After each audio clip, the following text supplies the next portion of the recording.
Welcome to the Bourbon Retriever. My name is Chris, and today we are reviewing the Four Roses Father's Day release from this year, a 15-year-old OBSF. Now, is this one of the better or best Four Roses single barrels that are out there? Let's find out.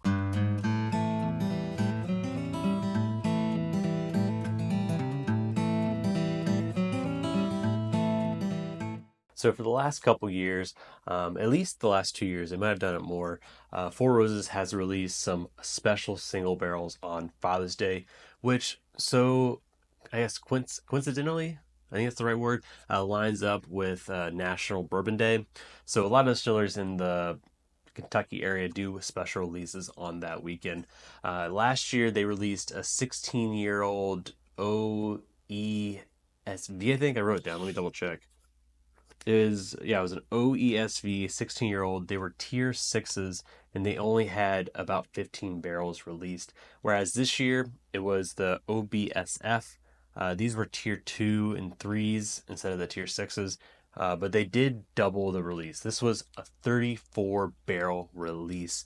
I'm very excited that Four Roses was able to put a lot of these more barrels into the market, so I was able to get in more hands. That is pretty cool. And then the other cool thing is they kept the same price from last year, which is $100. $100 for a 15-year-old single barrel is absolutely unheard of in the current bourbon market. Now, typically, Four Roses single barrels, they're like roughly, they can get as low as like 9 years I've seen, and as high as like around 11 years for that single barrel pick program. So to see a 15-year-old version of it, it is basically they'll only come up in those special releases. These type of barrels are typically saved for their LE at the end of every year. That is where they have some of their ultra aged products. So this is the type of stuff that normally go in those blends. The proof for this year's releases are in the lower end because they are that tier two, tier three. They were kind of in the range of like 108 to 122 is what I was seeing online. Mine are on the lower end.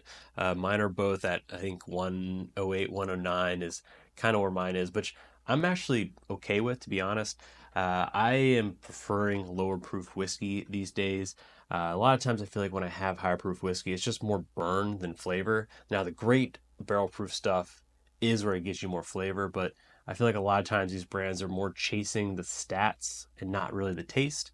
And that's where we're resulting in a lot of these high proof whiskeys that just aren't really matching up with the flavor. Now, if you're interested in kind of watching the process it took for me to get this bottle, I'll have a link up in the corner. I did a vlog of me hunting in Kentucky over Father's Day weekend where I was able to get a ton of barrels, kind of bottles. I wish I got barrels of the Four Roses here. I got the Eagle Rare 12. I got a President's Choice bourbon, a couple other things. Definitely check it out. That was an absolute blast of a weekend. But let's go ahead and jump into the review. Now, this is typically where I will pour the whiskey out in front of you guys. However, I have noticed lately that um, it doesn't quite open up the glass when I do it so quickly. So I'm going to try this today and maybe go forward if it actually works out well. But I poured it before I started recording, let it sit for about 20 minutes. I think that's going to give a much better drinking experience. I can give a much more correct, um, I guess, notes and impressions of what I'm drinking because I do think these whiskeys do much better when they have a little bit of airtime. But if you're enjoying this content and want to see future review videos, I'm going to be doing the Eagle Rare 12 that I mentioned earlier. If you're interested in those, hit that subscribe button. That way you don't miss when those videos come out. But with that, let's go ahead and jump into the review. Cheers. Okay, the first aroma that I get on this, punching me in the face, is a nice cream note to it. Almost like a cheesecake or like a creme brulee note. That is creaminess is just punching through on the aroma there, which I really dig in summer pours. Right off the bat, I think this could be an absolute a bomb of a pour to have in the summertime. And as this sits in the glass more, I'm really glad I had it sit in the glass, is the mellow oak notes are starting to come through a little more. That was not something I was getting on the fresh crack or even when I would fresh pour this.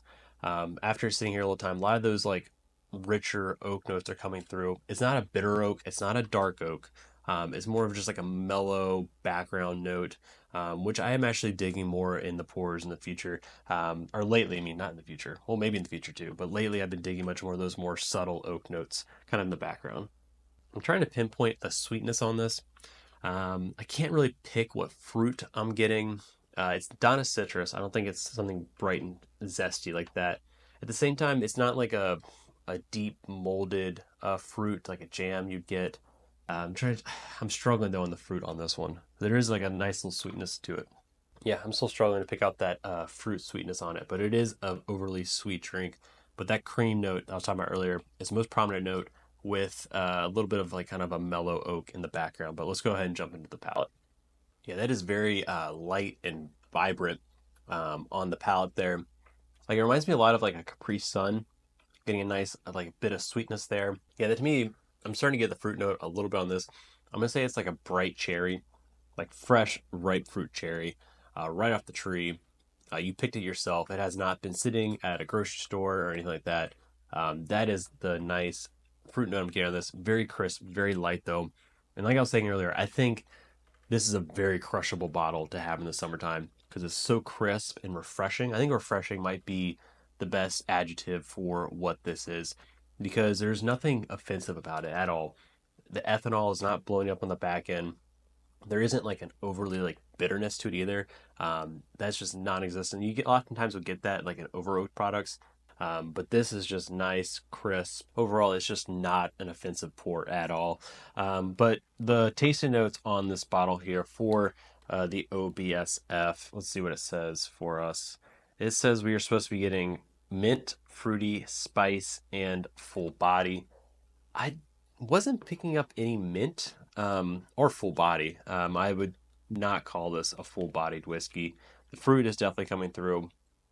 And I also wouldn't say spice either because I think this is a very enjoyable, relaxing pour. I'm not getting a ton of that like baking spice I would sometimes get in the background.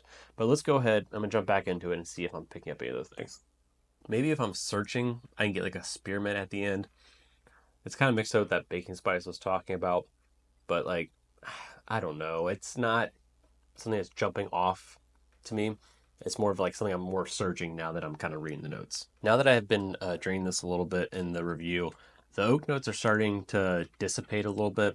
Those brighter fruit notes I was talking about, the crispness is definitely coming through a lot more, and those oak notes are kind of almost just disappearing in the distance.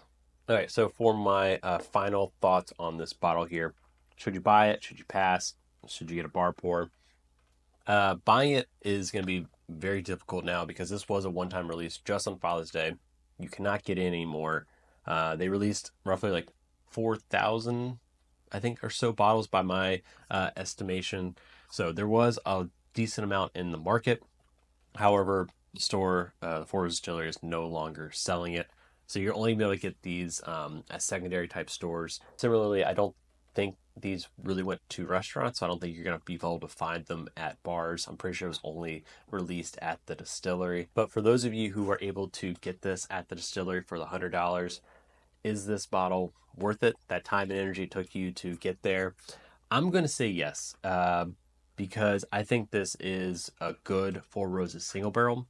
It is a much better value than the other Four Roses single barrels in the market that are much younger and don't quite live up to the same flavor as this single barrel. So for that 15-year age statement for these single barrels, I think that is a great value, $100, and you'll be happy with that bottle. That said, I don't think this is like whiskey of the year type bottle. I might throw it at the end of the year just to see how it does, because it probably will be one of like the better bottles I get. I just don't think in full faith that this is a bottle that can crack the top 10 at the end of the year. But we'll see at the end of the year, see if it makes it.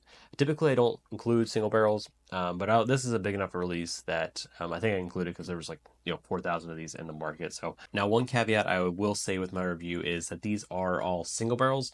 So some in this lot that went out, some may be spectacular. They could be whiskey of the years, whereas others could probably potentially be train pours. I don't think so. I have a hard time believing that any of these are that bad, but there will be variants in these single barrels. So your impressions of your single barrel may be different than what I'm getting here. And then now, is this bottle worth I think they're going for about like $250 on the secondary markets. I personally would not pay the $250 for it. There are many other bottles that fit more my flavor profile. This is a bottle that I am really enjoying. I could sit down and crush this bottle with some friends on a summer afternoon. However, I don't want to be spending $250 on that kind of bottle.